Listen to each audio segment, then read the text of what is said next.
천지 만물을 지으시며 우리를 당신의 형상대로 빚으신 창조주 아버지 하나님, 이 시간 저희들 당신의 독생자 우리 주 예수 그리스도의 귀하신 이름으로 모여 예배합니다. 하나님 아버지, 이 시간 성령으로 임하시고 주장하시고 인도하시어 저희들 하나님 온전히 예배하게 하시고 산 제물로 드리는 이 예배를 기뻐 받으시며 영광을 받으소서. 저희들 오로지 성령님 인도하심을 구하고 의지하며 나아오니 하나님 이곳에 임하시고 주장하시어서 하나님의 영광과 생명을 누리는 귀한 예배로 인도하소서. 성부 성자 성령께 세세 무궁토록 영광이 있을지이다. 아멘. 오늘 주시는 하나님의 말씀 함께 듣습니다. 욥기 2장 1절부터 10절까지의 말씀입니다.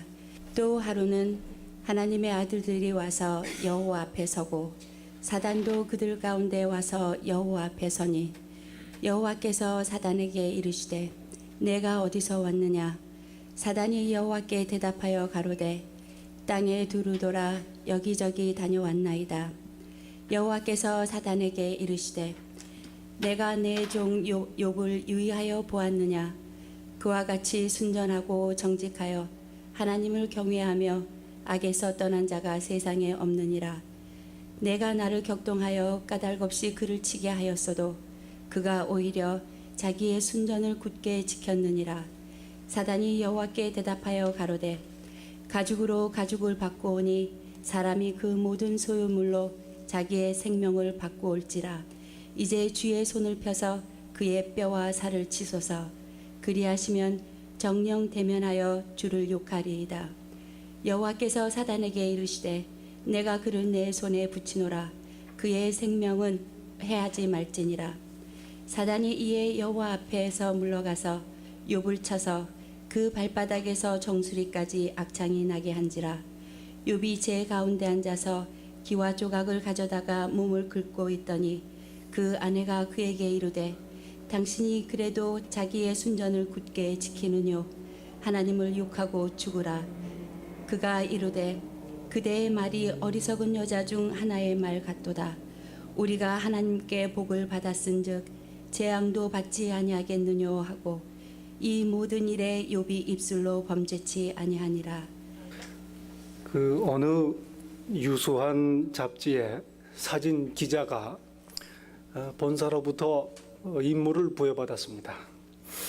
그 산불이 났는데 산불 현장에 가서 생생한 사진을 좀 찍어 보내라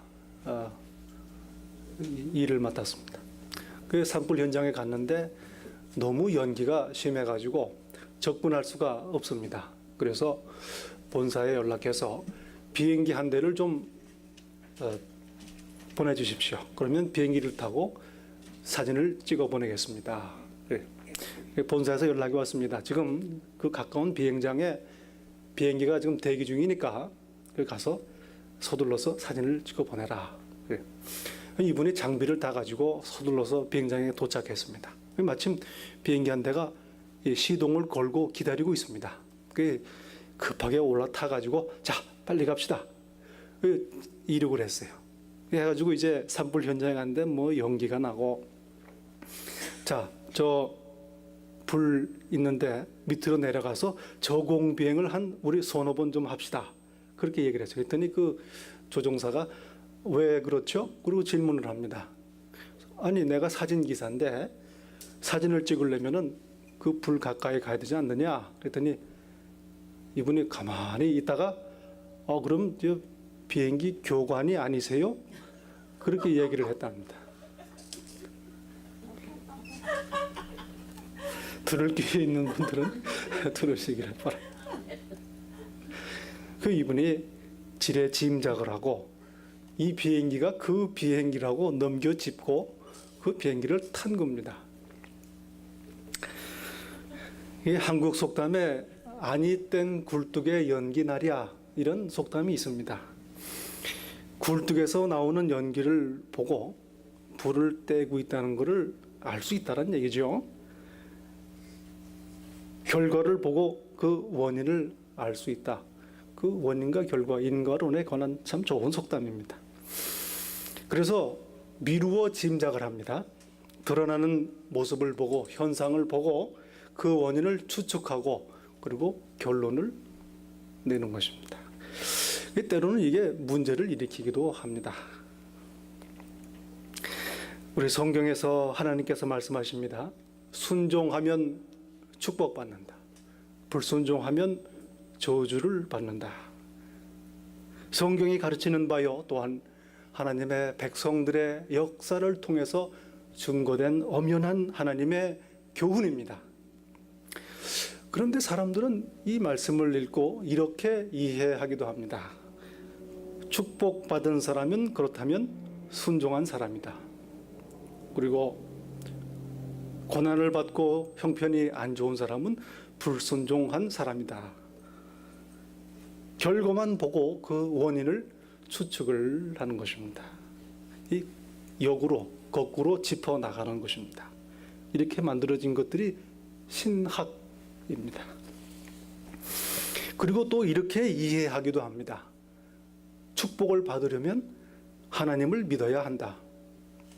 성경은 하나님을 섬기면 축복을 받는다라고 했는데 이것을 뒤집어서 축복을 받으려면 하나님을 믿어야 한다고 또 신학을 만들어내기도 합니다. 이 환원해서 주객이 전도된 그러한 이해입니다. 사실 대단히 호감이 가고 설득력이 있는 신학이 아니겠습니까? 간단하고 명료합니다. 그리고 얼마나 가슴에 와닿는지 모르죠. 소위 번영신학 또는 기복신학이라고 불리는 그러한 성향의 신학들입니다. 얼마나 인기가 좋은지 몰라요. 그런데 한편으로는 우리의 경험을 생각하면 이러한 신학이 뒷받침되지가 않습니다. 주위를 둘러봐도 그렇고 스스로를 돌아봐도 그럴 경우가 있습니다. 하나님을 예배하고 교회에 출석하고 예수님을 믿고 경건하며 삼가하며 산다고 생각했지만 그분들에게 고난이 닥치기도 합니다. 또 내 스스로에게도 마찬가지입니다. 머리로 알고 있는 신학과 온 몸으로 직면하는 삶의 현실이 서로 일치하지 않는 것입니다. 혼란스럽죠? 해결을 하기 위해서 해법을 찾아 나섭니다. 우리의 현실을 내가 알고 있는 신학에 맞추려고 하는 것입니다. 무슨 말씀입니까? 고난을 받는 분들을 보면 분명히 저분이 무언가 잘못하고 있다. 그렇게 생각을 하기도 합니다. 그리고 불순종해서 그럴 것이다. 죄를 지어 그렇다라고 생각을 하게 됩니다. 때로는 직접 가서 진지한 심정으로 회개하시라고 권면하기도 합니다. 넘겨짚어 판단하고 정죄하고 그 사람의 고난을 가중시키는 그런 결과가 되기도 하는 것입니다. 또 자신에 대해서는 내가 무언가 잘못하고 있었지 않는가 생각하고 스스로를 책망하며 죄의식에 사로잡히기도 하는 것입니다. 현실을 제한된 신학에 맞추는 것, 간단하고 명료해 보이는 손쉬운 해결책입니다. 그러나 사실은 잘 맞아 들어가지가 않습니다. 바람직한 해결책이 아니란 말입니다. 그리고 보다 중요한 것은 하나님과 성경에 대한 오해를 바탕으로 하고 있는 해법입니다. 결과적으로 잘못된 신학은 고난이 닥치는 삶의 현실을 더욱 혼란스럽게 만들기도 하고 어렵게 만드는 것입니다. 사실 신학이 우리가 가지고 있는 신학이 부족함이 여기에 있습니다. 부족하고 제한된 연약한 사람의 머리로 만들어 놓은 것이니 한계가 있다라는 말씀이죠. 성경은 이러한 신학을 인정하지 않습니다. 인생의 현장에서 돌아보면 악인이 흥하기도 하고 의인이 고난을 받기도 합니다. 성경이 역시 가슴 아프게 지적하는 바이기도 하는 것입니다.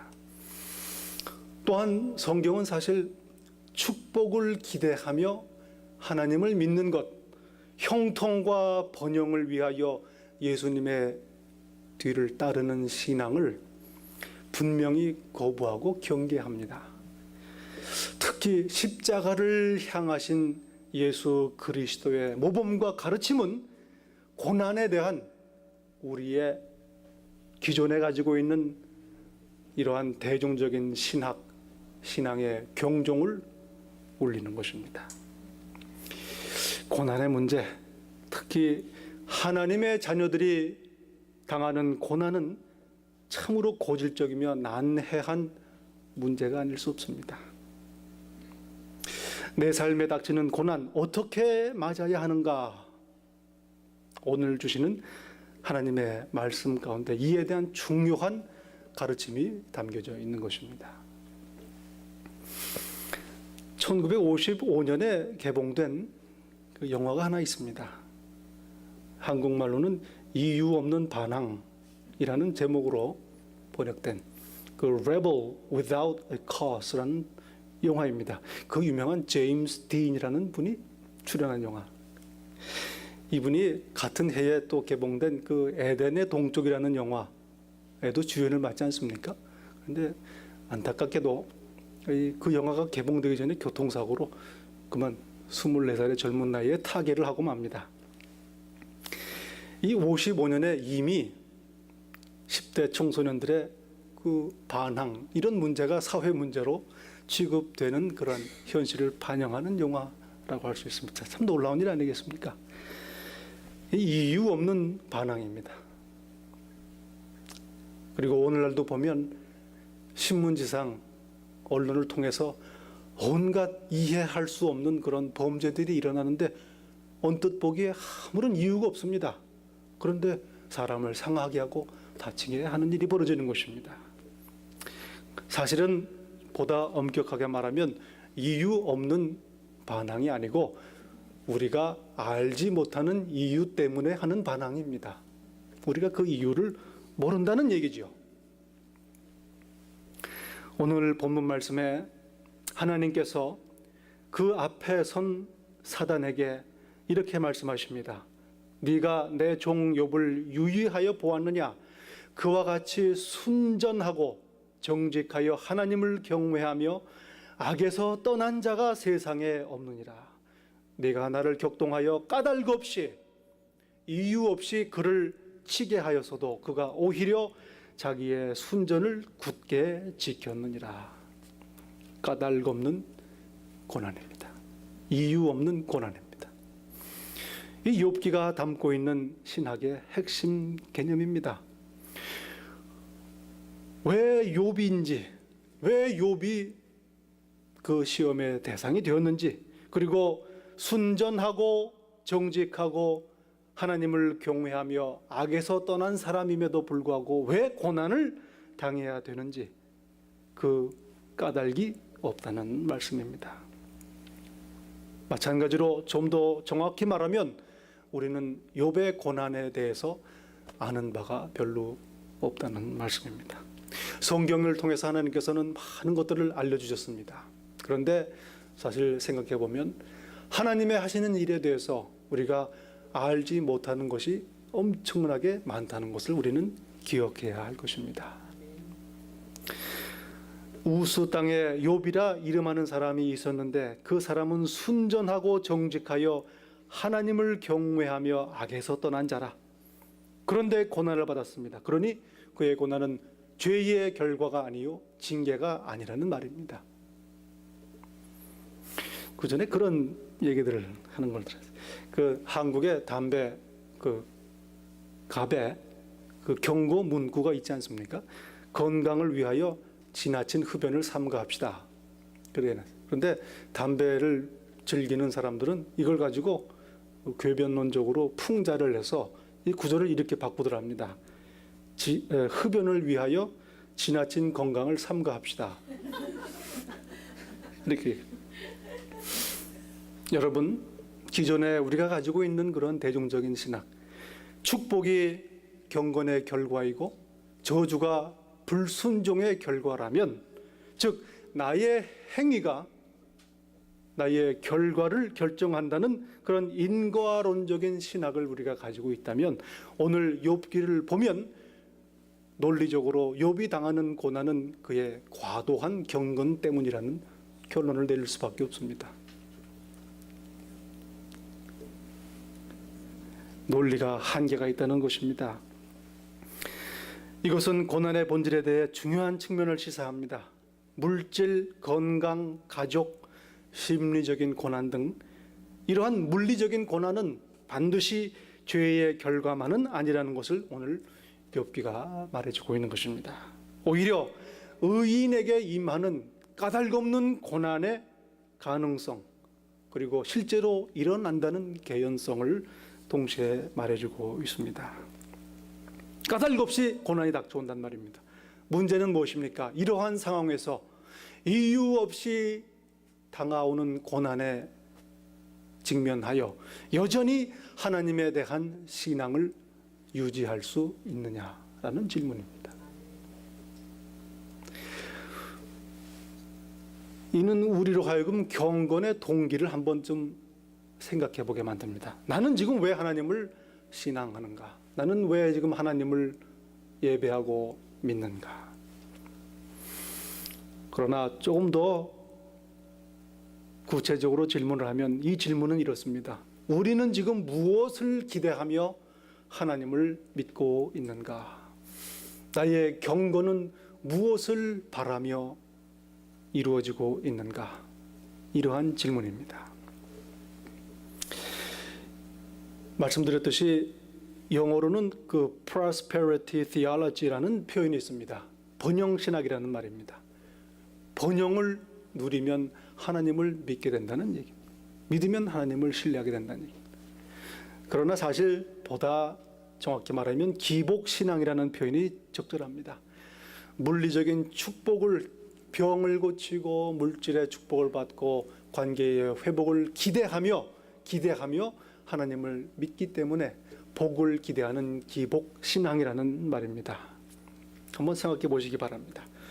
어떤 사람이 저에게 관심이 있어요. 그래서 뭐 열심히 전화도 하고 편지도 하고 뭐 합니다. 그런데 뭐 예를 들어서 뭐 젊은 사람들 얘기라고 합시다.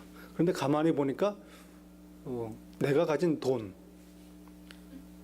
아버지의 그 든든한 그 지위, 이런 것들을 보고 나를 그렇게 잘 해준다. 한번 생각해 보시기 바랍니다.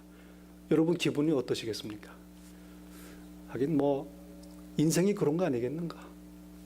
그렇게 다들 사니 그렇게 사는 거지 하고 생각을 하지만 기분이 썩 유쾌하지만은 않습니다. 만약에 모든 사람들이 그렇게 살고 있는 사회라면 얼마나 집단적으로 참 우울한 사회겠습니까? 이게 오늘 우리가 살고 있는 세상입니다. 하나님 앞에 나아갑니다. 하나님을 찬양하고 예배하고 기도하고 간구하고 의지합니다. 그런데 나의 물질과 건강과 축복을 바라보고 하나님께 나아간다면 하나님의 심정이 어떠하실까 하는 말씀입니다. 하나님께서는 사단에게 말합니다. 네가 욥의 모든 소유와 자식들 축복을 다 거두어 갔다. 그러나 오히려 그가 그의 순전함을 잃지 않는다. 사실 좀 더 적절하게 번역을 하면 그럼에도 불구하고 욥은 여전히 나를 신앙한다, 나를 믿는다라고 말씀하시는 것입니다. 이것이 바로 순전함입니다. 영어로 번역이 integrity라는 말을 쓰더라고요. 순전함, 참 좋은 단어입니다. integrity, 그 사람의 그 온전한 인격, 신앙, 온전함을 말하는 것입니다. 그런데 하나님 앞에서 욥이 견지하는 이러한 순전함은 물리적인 축복에 근거하지 않는다는 것입니다. 다 잃어버려도 하나님을 예배하는 것입니다. 축복 때문에 생긴 것도 아닙니다. 그러니 축복이 철회된다고 신앙이 사라지는 것도 아니란 말입니다. 이것이 바로 욥의 신앙이 보여주는 모범입니다. 고난에 대해서 한번 생각해 보게 됩니다. 고난이 무엇일까? 뭐 여러 가지로 표현할 수 있겠습니다만은 욥의 경우 고난이란 이미 주어진 하나님의 축복이 취소되는 그러한 사건, 그리고 취소된 상태를 말합니다. 자손, 재산 등 모든 가진 것이 하나님께서 주신 것이라는 사실을 전제합니다. 이 점은 사단도 잘 알고 있습니다. 모든 것을 하나님께서 주셨는데 그것을 취소하시면 욥이 믿지 않을 것입니다. 이것이 바로 고난이란 말입니다. 이런 면에서 고난이란 축복 이전의 상태로 되돌아가는 것입니다. 원상복귀하는 거예요. 그리고 지금 사단이 욥을 시험하는 육체의 질병의 고난, 그 역시 무엇입니까? 이전에 하나님께서 수여하신 건강의 축복을 취소하고 원상으로 복귀시키는 사건입니다. 무슨 말씀입니까? 축복에 대해서 보다 우리는 중요한 이해를 하게 됩니다. 우리의 가진 모든 것, 좋은 것, 지금 누리는 것들이 하나님의 축복이라는 사실입니다. 아멘. 그리고 이 축복은 내가 당당히 받을 권리가 있어서 지금 누리는 것이 아니고 하나님께서 사랑으로, 은혜로 허락하신 특권이라는 것입니다. 아멘. 그러므로 고난이라는 것은 사실 이렇게 보면 낙담하고 절망할 자격이 없는 사건일 수도 있습니다. 그러나 우리는 힘들다는 말이죠. 이게 우리의 인지상정입니다. 신앙이 기본적으로 축복 이전에 이미 일어난 사건이라면 오히려 이를 통해서 그동안 누렸던 축복을 깨닫고 가치를 다시 한번 평가하는 기회로 삼게 되는 것입니다. 여기서 우리는 하나님의 그 축복이 특권이다라는 말을 좀 생각을 해보게 됩니다. 제가 그 전에 본 그 미국 대학의 그 캐럴로그 그를 보면 그 앞부분에 거의 앞부분에 이런 말씀이 있던 게 기억이 나요. 우리 학교에 입학을 허가하는 것은 너의 권리가 아니고 학교에서 부여한 특권이다. 그런 표현이 있습니다. Admission is privilege, not a right. 그런 구절이 지금도 기억이 납니다. 처음 듣는 표현이었습니다. 우리 같으면은 시험 봐가지고 당장에 합격하라면 내 권리입니다. 그리고 학교 가서 권리를 어떻게든지 찾으려고 애를 쓰는데 사실 생각을 해보니 학교에서 학생을 받아주는 것은 특권이란 말입니다. 그에게 베푼 은혜라는 말입니다. 항공권 인터넷으로 비행기표를 사시고 할 때 보면 조건들이 자잘한 글씨들이 많은데 그 중에 이런 표현들이 늘 나옵니다.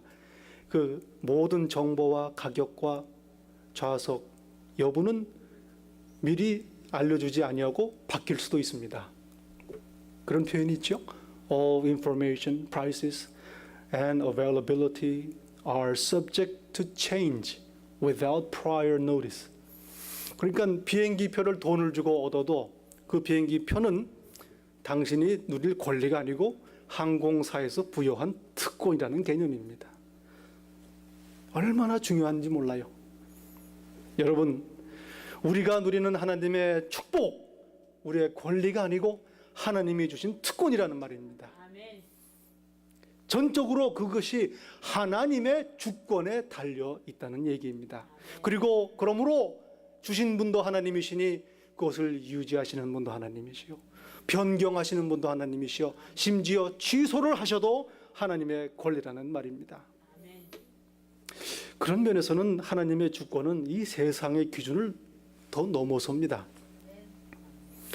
이 세상에 우리가 누리는 권리 중에는 사실 그 권리를 수여한 사람들조차도 취소할 수 없는 권리들이 있습니다. 예를 들어 운전면허권 같은 게 있습니다. 특별히 조건을 위반하지 않는 한 함부로 임의로 취소할 수가 없습니다. 아파트 임대를 해도 조건을 위반하지 않는 한 취소할 수가 없다는 말이죠.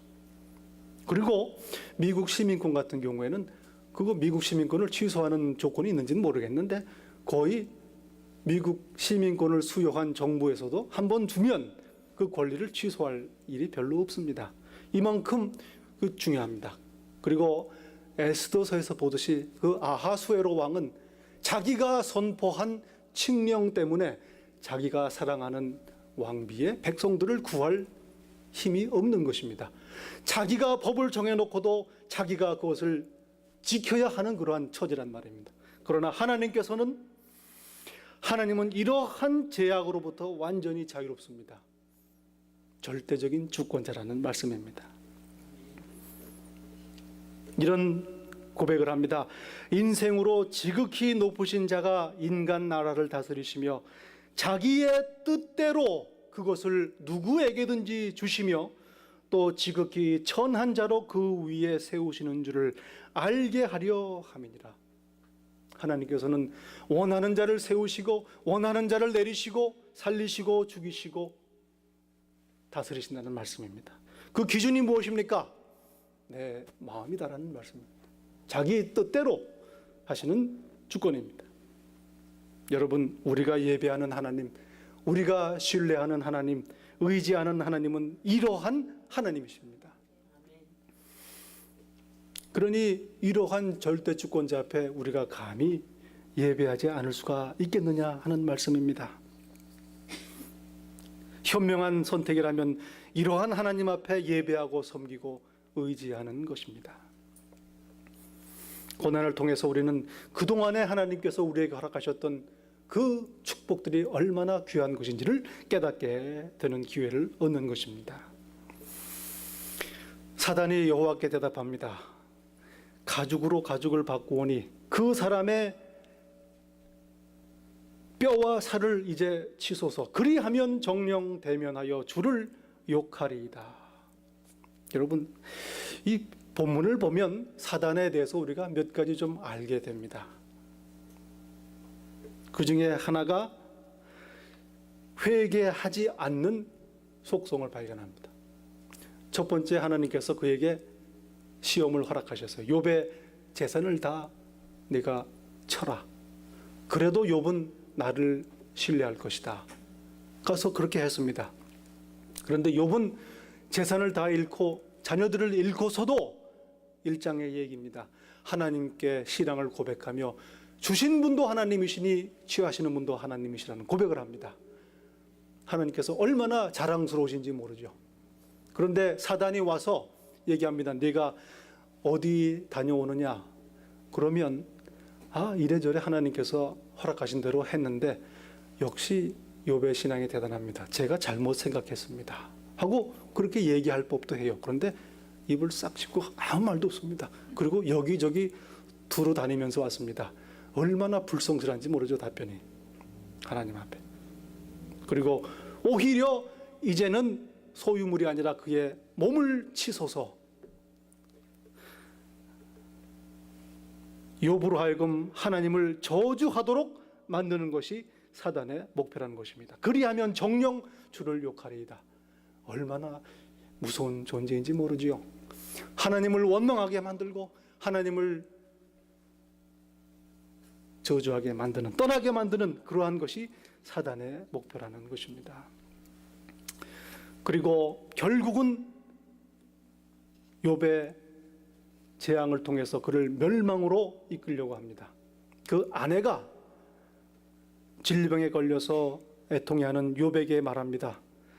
아직도 당신이 하나님에 대한 믿음을 지키고 있느냐? 아예 하나님을 저주하고 죽으라. 결국 사단의 대리인 역할을 하는 모습을 볼 수 있습니다.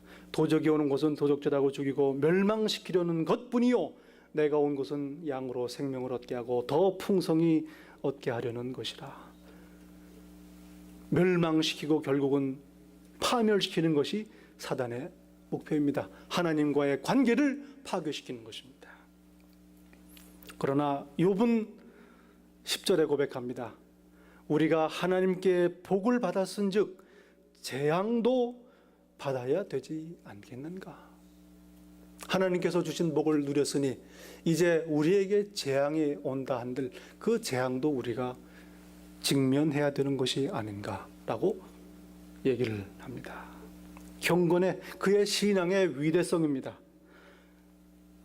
여러분, 지금 저희는 이 욥기를 읽고 있기 때문에 전후 사정을 다 알고 있습니다.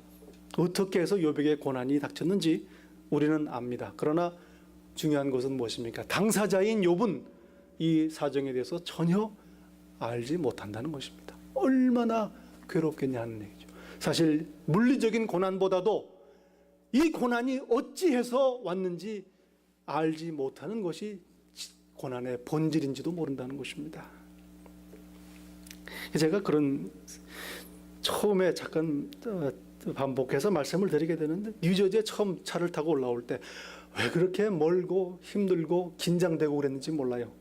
그런데 몇 번 다녀보니까는 힘이 덜 들어요. 왜 그럴까 한번 생각을 해봤습니다. 그랬더니 이 뉴저지를 지난 다음엔 뭐가 나오고, 그 다음에는 볼티모어가 나오고, 그 다음에는 어떤 길을 지나서 워싱턴에 가고, 이제 길이 그 다음에 예측이 됩니다. 아, 요거 지나면 요게 있구나, 저게 지나면 저게 있구나. 그러니 그만큼 그게 엄청난 차이를 만드는 것 같아요.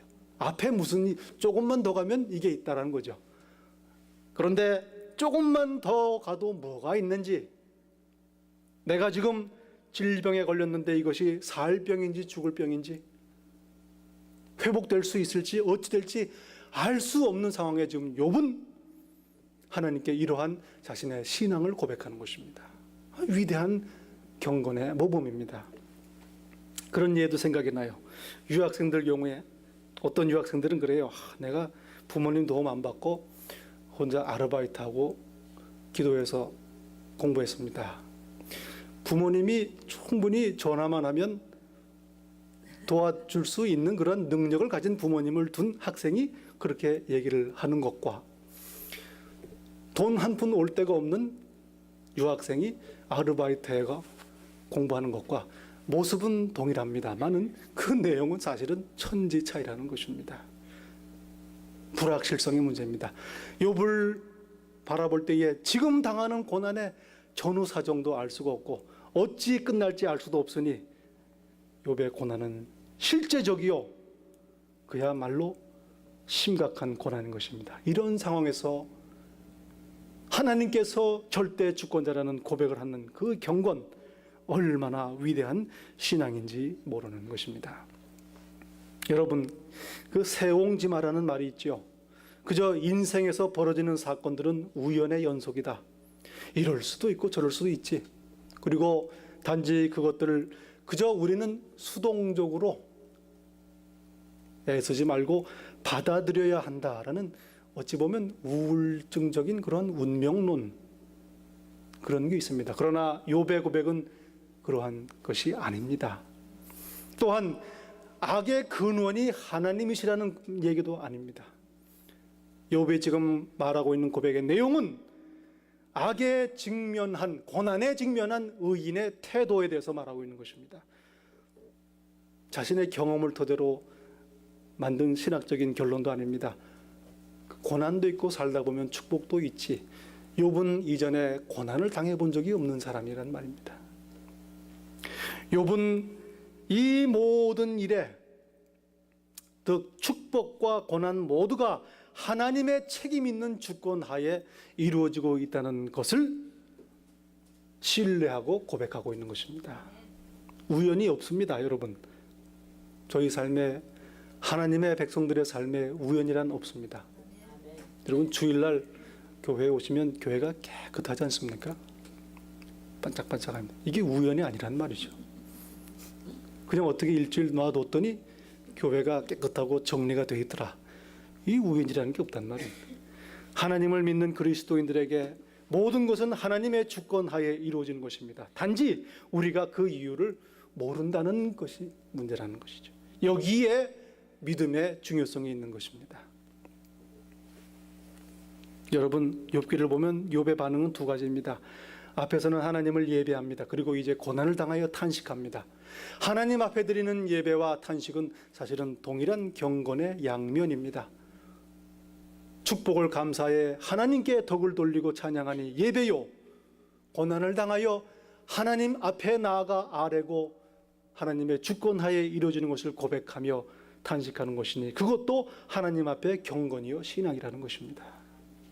하나님의 주인 되심을 인정하며 자신의 신앙을 유지하는 것입니다. C.S. 루이스라는 분이 이런 얘기를 했다. 어떤 분이 오셔서 그분에게 이렇게 질문했습니다. 왜 경건한 분들이 고난을 당하십니까? 그렇게 물어봤어요. 그랬더니 이분이 대답하기를 왜 그렇게 하는 게 당연하지 않느냐? 경건한 사람 아니면 누가 고난을 감당하겠느냐? 그렇게 대답을 했답니다. 또 그 알바니아 태생으로 인도에서 사역했던 그 테레사 수녀가 있습니다. 이분을 세상에 알리는데 결정적인 역할을 했던 그 영국의 언론인이 한 분 계십니다. 그 malcolm muggeridge라는 그런 언론인인데 이분이 회심을 하고 신앙을 갖게 되고 나중에 이런 얘기를 했답니다. 지난 75년에 제 인생을 돌아보게 됩니다. 특히 그 당시에는 지극히 절망적이고 고통스러운 경험들이 있습니다. 이때 저는 신기하게도 이 경험들을 돌이켜볼 때 깊은 감사를 드리게 됩니다. 왜냐하면 삶을 통해서 인생의 의미를 배우고 깨닫게 된 것은 해피한 순간들보다는 오히려 고통스러운 순간들을 통해서 배우게 되었기 때문입니다. 이것은 내가 진정으로 말할 수 있습니다. 라고 얘기했다는 것이죠. 여러분, 고난을 당합니다. 그리고 우리의 고난을 좋은 소식이 있으니 하나님께서 아신다는 얘기입니다. 여호와께서 이르시되 내가 애굽에 있는 내 백성의 고통을 분명히 보고 그들이 그들의 감독자로 말미암아 부르짖음을 들었다. 그리고 나는 그들의 고통을 근심을 안다라고 말씀하고 있는 것입니다. 야고보서는 이렇게 말합니다. 형제들아 주의 이름으로 말한 선지자들로 고난과 오래 참음과 본을 삼으라. 인내하는 자를 우리가 복되다 하나니 너희가 욥의 인내를 들었고 주께서 주신 결말을 보았거니와 주는 자비하시고 긍휼히 여기시는 자시니라. 말씀합니다. 또 시편 기자는 말합니다. 너는 여호와를 기다릴지어다. 강하고 담대하며 여호와를 기다릴지어다. 아멘. 여러분, 고난을 당하는 지체가 있으면 교회 안에 우리 지체가 고난을 당하면 온 교회가 함께 고통을 당합니다. 그 네덜란드의 그 제방이 참 유명하지 않습니까? 뚝을 쌓아가지고 바다를 막아서 땅을 넓히고 살아나갑니다. 그런데 그 재미있는 얘기를 들었습니다. 맞는 말인데요. 그 제방이 얼마나 길고 그 방대한지 모르죠. 그런데 제방이 얼마나 튼튼한가? 제방의 그 튼튼함은 제방 중에 가장 약한 부분만큼 튼튼하다라고 얘기를 합니다. 그래서 맞는 말씀 아니겠어요? 아무리 다른 데 튼튼해도 한 군데가 세면 제방이 소용이 없는 것입니다. 여러분, 그러므로 이 교회는 그리스도의 한 몸입니다. 한 지체가 고통을 당하면 온 교회가 고통을 당하는 것입니다. 한 지체가 시험에 들고 고난을 당하고 어려우면 그 영향이 온 교회 한 몸이 때문에 그러니 서로 위로하고 서로 아파하고 함께 기도하고 소망하는 것입니다. 교회 하나님의 은혜입니다. 만일 한 지체가 고통을 받으면 모든 지체가 함께 고통을 받고 한 지체가 영광을 얻으면 모든 지체가 함께 즐거워하느니라. 너희는 그리스도의 몸이요 지체의 각 부분이니라. 여러분, 우리가 믿는 예수님은 고난 받으신 예수님이십니다. 우리의 고난을 아시는 하나님이십니다. 우리에게 있는 대제사장은 우리의 연약함을 체휼하지 아니하는 자가 아니요 모든 일에 우리와 한결같이 시험을 받은 자로 돼 죄는 없으시니라. 내 삶의 모든 상황의 주인이신 하나님께서는 나의 고난을 아십니다. 여전히 다스리시고 인도하십니다. 고난 중에 욥은 고백합니다.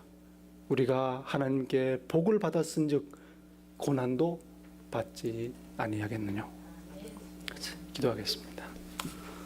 좋으신 하나님 아버지, 이 시간 이 자리에 모여 하나님을 예배하는 당신의 백성 위하여 기도합니다. 우리의 고난을 아시며 우리와 함께 하시고 지금도 다스리시는 하나님의 그 크심을 저희들 깨닫게 하시어 저희들 한 주간 사는 동안에도 나와 동행하는 하나님을 늘 감사하고 인정하고 영접하며 승리의 삶을 살도록 인도하소서. 어디로 인도하시는지 알지 못하고 왜 그리하시는지 알지 못할지라도 하나님이 지금도 다스리신다는 고백을 하게 축복하소서. 그리하여 이 땅을 무엇을 하든지 어디에 있든지 하나님과 동행하는 천국으로 살게 축복하소서. 감사하고 예수 이름으로 기도하옵나이다.